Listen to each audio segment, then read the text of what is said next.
Oui, nous voilà de nouveau ensemble. Dans la vidéo précédente, on a regardé les enjeux de la méthanisation. Et dans cette présentation-ci, on va juste regarder les technologies du biodigester. Notre présentation va se décliner de la façon suivante. Nous allons d'abord définir ce que c'est que les biodigesters dans la première partie. Ensuite, on va regarder les différents types de biodigesters qui existent et on va se focaliser sur un des types qu'on appelle les biodigesters domestiques. Nous allons essayer de préciser qu'est-ce que nous cherchons réellement quand on fait de la méthanisation et pourquoi ça marche, comment ça marche. Et in fine, on va rappeler les conditions d'exploitation d'une unité de méthanisation depuis le début jusqu'à la production du biogaz. Un biodigester est une installation dans laquelle est produit le biogaz à partir de la décomposition anaérobie de la matière organique. Donc, c'est une solution technique de valorisation des déchets organiques qui nous donne un gaz combustible, donc le biogaz, et un fertilisant, le digestat. La particularité du biodigester est que la dégradation est réalisée par des bactéries dans un milieu anaérobie. Donc, on parle de fermentation anaérobe. Les différents types de biodigesters. Nous avons les unités industrielles de grande capacité de production, de biogaz bien sûr. Ces unités industrielles traitent jusqu'à plus d'1 tonne de déchets organiques par jour. Ensuite, nous avons les installations de récupération du biogaz de décharge, qui sont des unités industrielles aussi en général, composées de tubes connectés entre elles et qui permettent de récupérer le gaz de décharge produit naturellement dans les déchetteries. Et la dernière version, ce seront les biogaz domestiques ou familiaux qui ne traitent que quelques kilos de matière organique par jour.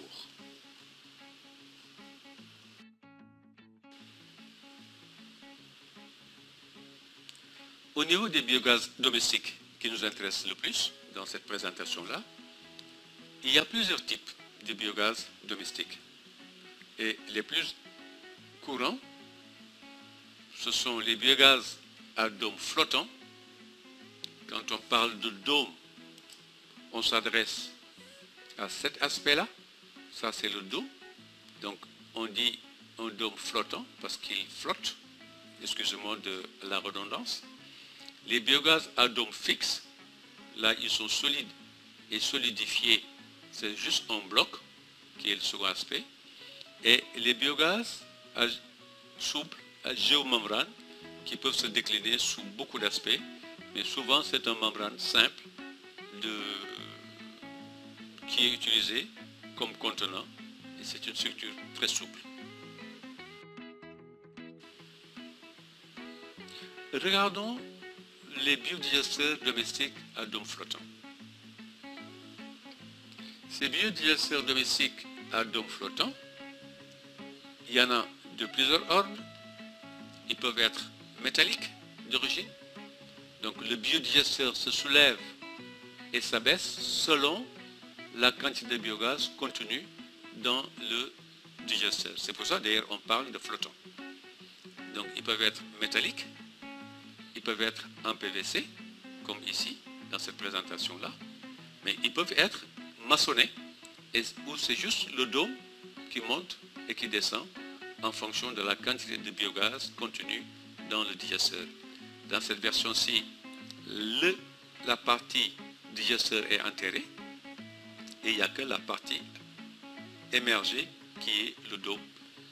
Là également, ce ne sera pas enterré, il sera juste posé. Idem pour la partie métallique. Quant au digester à dôme fixe, je disais tantôt, il est entièrement maçonné. C'est vraiment un bloc de maçonnerie qui est introduit dans le... Il est souvent enterré d'ailleurs, donc dans le sol. On a une entrée ici, où se fait l'alimentation. Une fois que le produit est mélangé ici, il est introduit dans la partie enterrée qui est le digesteur, où au bout d'un certain temps, il se forme un gaz dans la partie bleue de la présentation, et ce gaz, il est récupéré en ouvrant ce van-là et consommé dans les locaux prévus pour, qui sont souvent la cuisine pour les aspects de gaz de cuisson, ou au niveau d'une lampe pour les aspects gaz d'éclairage, et en général pour ce type d'installation, ce sont les deux utilisations majeures. Et du fait que la vanne est fermée et que la production de biogaz se fait, donc il y a une compression du gaz sur le milieu, et cette compression du gaz va entraîner l'expansion, ce qu'on appelle expansion. Donc la matière du liquide va sortir naturellement vers la partie ici qu'on appelle expansion. Et donc c'est le digestat qui sort de façon naturelle, sans aucune intervention humaine. Donc la matière est introduite, désagrégée au sein du ventre ici, qu'on appelle le digesteur. Le gaz produit, il est stocké au-dessus de la partie digesteur. Quand on ouvre la vanne ici, elle va dans les locaux de consommation. Et quand on la ferme, la compression du gaz chasse une partie du volume du liquide déjà désagrégé du bas vers le haut. Et donc c'est cette partie-là qui sort dans le digesteur. C'est ça qu'on appelle le digestat. Donc ça c'est le modèle le plus courant. Le programme national du Sénégal a mis en place la même structure, mais sous des formes beaucoup plus simplifiées, beaucoup plus simples à réaliser sur le terrain, mais qui regroupe les mêmes éléments. On a ici l'entrée avec un mixeur qui permet de broyer et de mélanger les substrats. Une fois que c'est broyé et mélangé, c'est envoyé dans cette partie-ci du digesteur où le substrat va séjourner pendant 30 à 45 jours, ce que j'avais appelé tantôt le temps de rétention hydrique. Et la partie haute du digesteur, donc, incurvée, que vous voyez ici, c'est l'équivalent de cette partie ici, en bleu. Et cette partie haute, donc, va contenir le biogaz. On a ici une vanne qui permet de fermer l'ensemble, et la compression du gaz sur le liquide, dans le milieu ici, va sortir, va pousser une partie du liquide à hauteur de la compression. Et c'est cette partie-là qui va aller vers des fosses compostières qui permettent, in fine, de récupérer le digestat. C'est ça l'innovation majeure qu'a apporté le programme national biogaz. Donc on a construit des fosses compostières qui permettent de récupérer le biogaz dans le modèle à dôme fixe. Tout le programme, à ce jour d'ailleurs, le programme national biogaz, c'est essentiellement des modèles à dôme fixe qui sont véhiculés. La troisième catégorie, donc, ce sont des biodigesteurs domestiques à membrane. Donc, essentiellement, c'est un sac plastique en polyéthylène moindre densité, donc souple, mais qui est très résistant aux rayons ultraviolets, à la chaleur, à la pression du gaz à l'intérieur, donc, et à la déchirure également. Donc, il se présente sous différentes versions, selon les constructeurs, et même au niveau de chaque constructeur, il y a des modèles différents selon les tailles ou la capacité à produire du biogaz. Donc, les fournisseurs, il y a beaucoup de modèles selon les fournisseurs. Je vous en présente. Là, on a quelques types de stockage en membrane. Donc, là, nous avons le modèle Tinwin. Tinwin, c'est un producteur chinois. Et vous voyez comment se présente son biodigesteur. Il y a une structure métallique là et un contenant en PVC dans lequel est posé le sac en polyéthylène. Là, vous avez le tuyau qui permet de récupérer le biogaz qui est produit. Donc, il y a une partie entrée ici, on voit juste la partie entrée là, et une vanne de sortie qui permet là, en bas, de récupérer. Quand on veut faire la vidange, donc on peut juste ouvrir cette vanne et vider naturellement le biodigesteur de cette façon-là. Il y a, on ne la voit pas sur cette présentation, mais une partie ici qui permet la partie output, donc de récupérer le digesteur qui est produit, qui n'a rien à voir avec la vidange. Là, on a une autre forme de présentation de la compagnie Home Biogas, qui est une compagnie israélienne. Cette compagnie présente différentes tailles de Home Biogas. Là, c'est le modèle Home Biogas 2.0 qui permet de faire 2 heures de cuisson. Vous voyez, la dame est en train de remplir dans cet entonnoir le ventre, l'équivalent du ventre, qui est là où va se faire toute la digestion. Et une fois digéré, le gaz, comme vous le voyez, il est là, dans la partie vert noir, là, il est récupéré ici. Et consommé, derrière là, il y aura une connexion qui permet de aussi bien récupérer le digestat, mais également de récupérer le gaz et l'amener vers l'unité de consommation. Puxin, qui est un autre constructeur, lui, il propose son home biogaz souple dans un environnement en fibre de verre et des structures métalliques, ce qui lui offre un peu plus de résistance et un peu plus de durabilité. Et ça permet, et il a muni de quelques pompes qui permettent donc soit de pousser les biogaz vers la sortie ou toutes les formes de sortie imaginables pour entretenir le biodigesteur.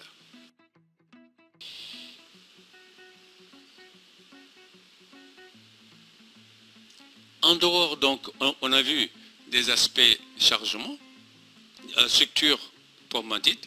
Les biodigesteurs domestiques se différencient également par le mode de chargement. On peut avoir des structures continues, où tous les jours, à la même heure, on apporte la quantité de substrat prévue pour le bon fonctionnement du système. Et ce système fonctionne correctement et le vidage est automatique. Dans ce système-là, on a une voie liquide de production du biogaz parce que les substrats sont mélangés avec de l'eau à un ratio défini en fonction des substrats. Quand c'est moins azoté, on a souvent 1 kg de matière pour 1 liquide d'eau, donc pour 1 litre d'eau, et c'est ce qu'on appelle la voie liquide. Et ça se fait dans des conditions de température mésophile.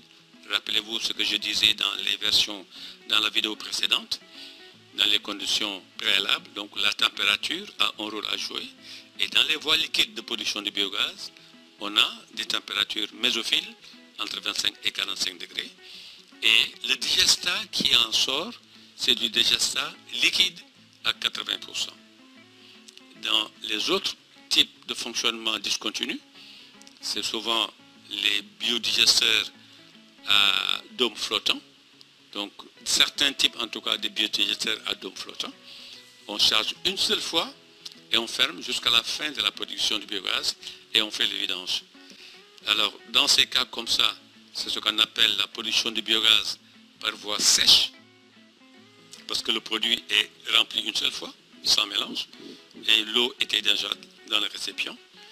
Et ça se fait souvent dans des températures un peu plus élevées, donc dans des températures thermophiles, au-delà de 50 degrés. Et le digestat qui en sort, en général, c'est un digestat solide à 80%.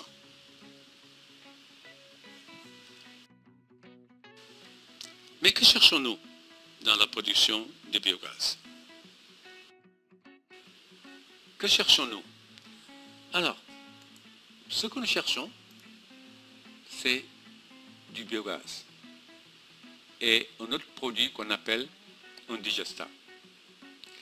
Ce qui nous intéresse dans le biogaz, qui est une énergie renouvelable pour toutes les applications vers la transition énergétique, je vous l'ai dit tantôt, nous cherchons le méthane. C'est le méthane, le CH4, qui est la particularité qui donne au biogaz sa particularité à produire de l'énergie. Donc on cherche du méthane. Tout le processus que nous sommes en train de faire, c'est pour arriver à produire du méthane, qui doit être, selon les applications qu'on veut en faire, si c'est uniquement de l'énergie de cuisson, le méthane doit être au minimum à 50% par mètre cube de biogaz.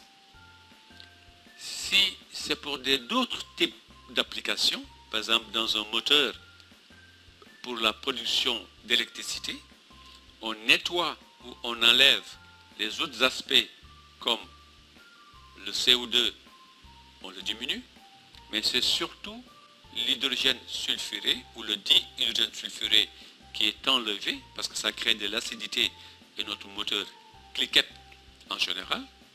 Et quand on cherche autre chose, quand le biogaz est utilisé pour produire un carburant en bio-GNV, à ce moment-là, on pousse le traitement le plus loin possible en laissant que du méthane dans un mètre cube de biogaz.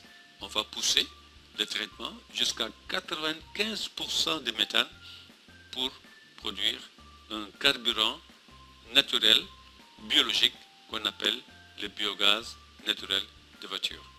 Et dans tous les cas, la seconde chose que nous sortons, c'est un engrais naturel, communément appelé digesta, qui est un fertilisant organique pour la plante et le sol en même temps.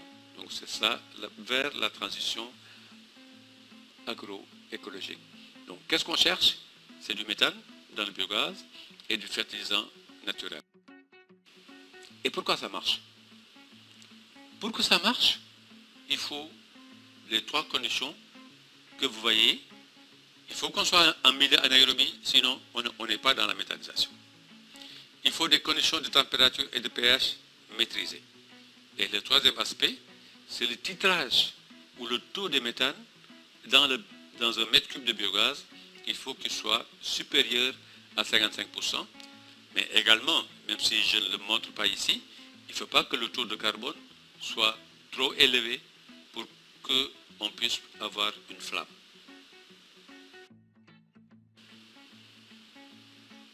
Aujourd'hui, lorsqu'on va installer notre unité de méthanisation, il y a un certain nombre de conditions qu'il faut remplir. Souvent, il faut un site, surtout quand c'est des biodigesteurs en membrane, surtout. Il faut que le sol soit plat. Il faut que l'espace soit ensoleillé, donc de préférence, mettez-le au soleil. Et il faut qu'il y ait suffisamment d'espace pour que vous puissiez vous-même vous déplacer et conserver également votre digestat qui va être produit dans le processus de méthanisation. L'autre aspect, c'est l'alimentation du digesteur.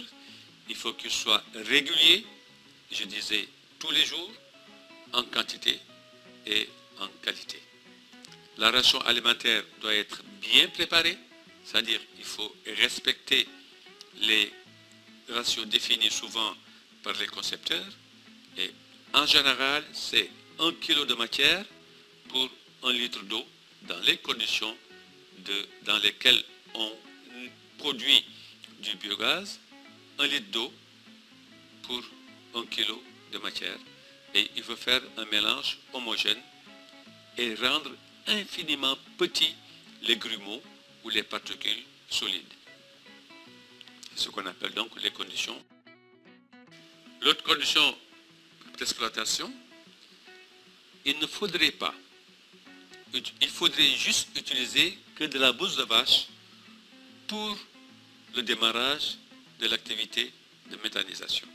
Donc, pour les premiers ratios de notre unité de méthanisation, il faut utiliser de la bouse de vache ou à la limite un inoculum, c'est-à-dire un autre produit riche en bactéries pour démarrer la production du biogaz.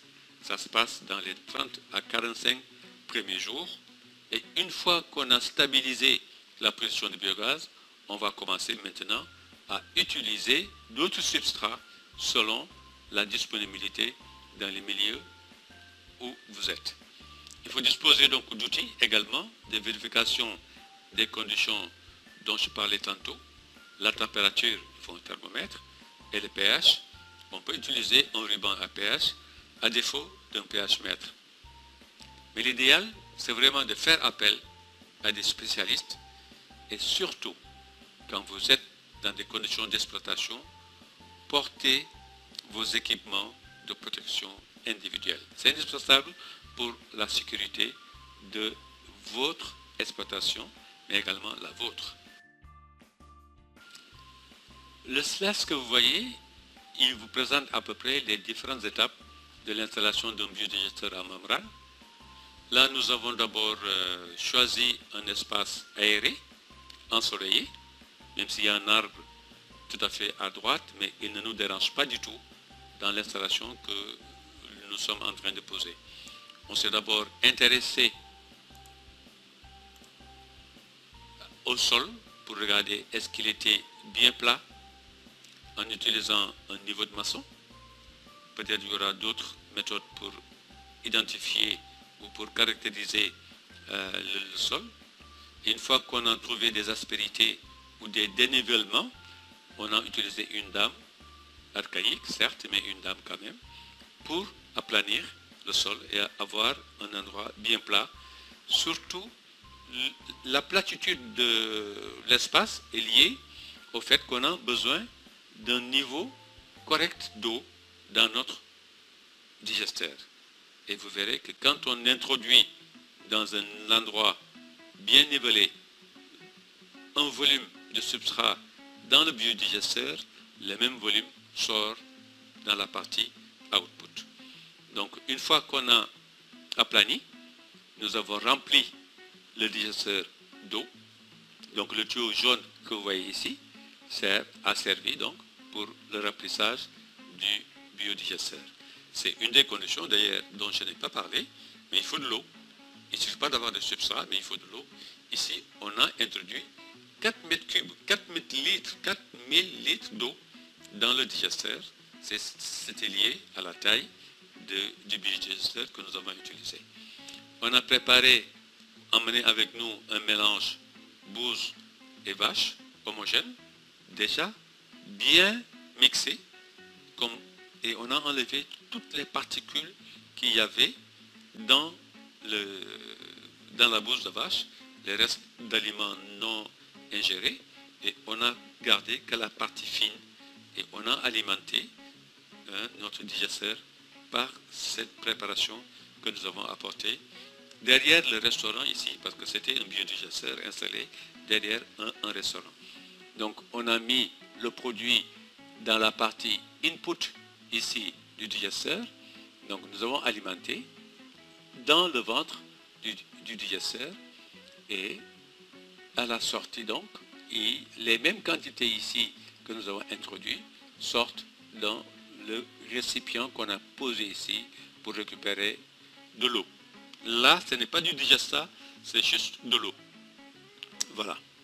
Et c'est ce processus-là qu'on va répéter jusqu'à ce que le volume de substrat recommandé soit introduit dans le digesteur, et on va laisser la mixture prendre pendant un temps qu'on appelle le temps de rétention hydrique. Et une fois que ce temps est fait, donc la partie gazomètre que vous voyez, au stockage du biogaz produit que vous voyez ici, aura tendance à se soulever et stocker le gaz qui est produit là dans le ventre. Donc c'est ça ce que je voulais vous présenter dans les technologies du biogaz domestique surtout. Je n'ai insisté que sur la partie biogaz domestique, et dans les autres aspects, on va regarder les entretiens et maintenance de ces biodigesteurs.